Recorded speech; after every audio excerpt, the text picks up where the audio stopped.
This heartless beauty salon actually uses body oil for skincare. The so-called body oil is oil taken from living people. As soon as Zhao Banxian saw the body oil, he knew he had encountered a fellow practitioner.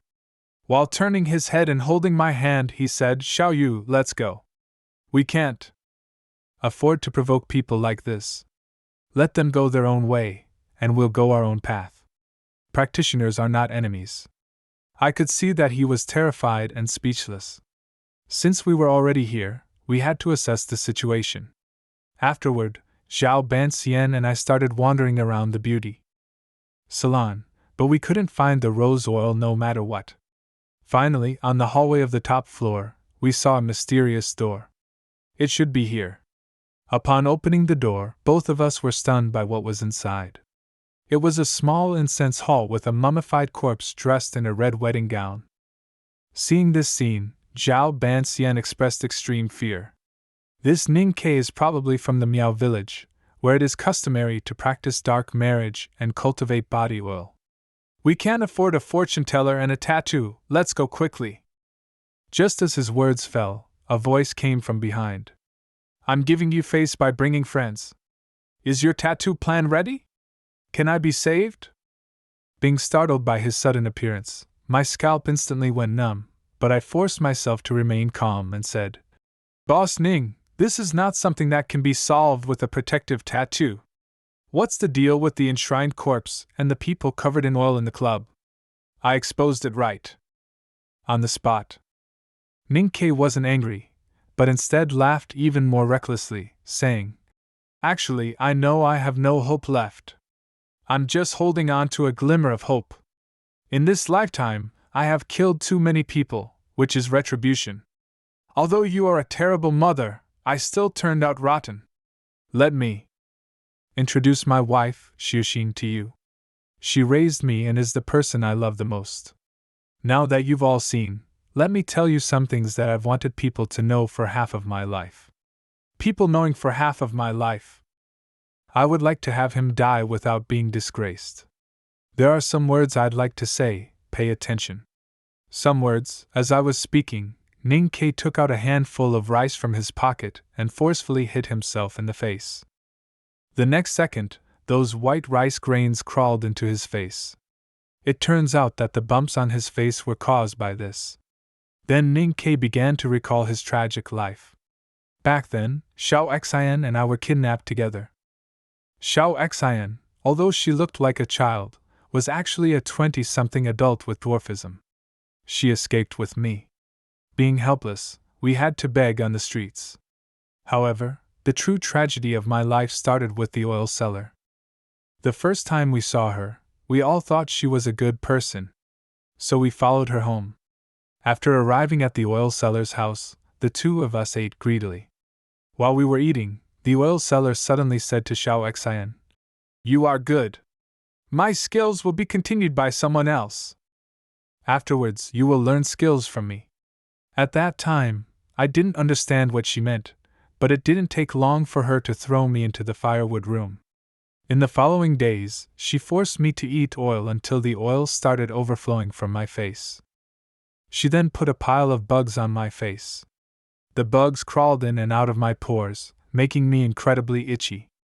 I wanted to scratch but couldn't move since I was tied up. At this moment, the oil seller brought a basin of rice, grabbed a handful, and pressed it onto my face, using greasy substances to feed me, turning me into a rice field. According to her, the human oil that oozes out is the best thing to water the rice grains. While sprinkling rice on me, the oil seller introduced Xian to the Miaojiang poisonous rice art. Xian stood by and nodded but didn't speak. Afterwards, the oil seller took the rice off my face, cooked it into a meal, and said that this rice absorbed the nutrition and human oil from living people, and eating it would provide great nourishment. This is my secret to staying forever young. As she said that, she didn't forget to forcefully shove the freshly cooked rice into my mouth. I wondered what the taste of the rice she grew herself was like, but I couldn't eat it no matter how hard I tried to keep my mouth shut. Afterwards, Xiuxin told me that I had been cursed and that this face could never be cured. I had to regularly use oil insects to prevent it from rotting. If she was no longer around, I would also die. But unless she died, no one could harm me. It was from this day onwards that she gave me a new name, Ning-Kei, which means being content with being incomplete. I learned the art of oil rice in Xiaoxin, and I continued on our wandering journey. However, the world of cannibalism hasn't changed. We encountered slave traders again. But from that time onwards, we became the ones who ate people. Be careful to learn oil rice art. Ordinary adults are no longer his opponents. Be careful to hate the traffickers who have sold us. Arrest them and plant rice on them. Wherever we go, we plant rice.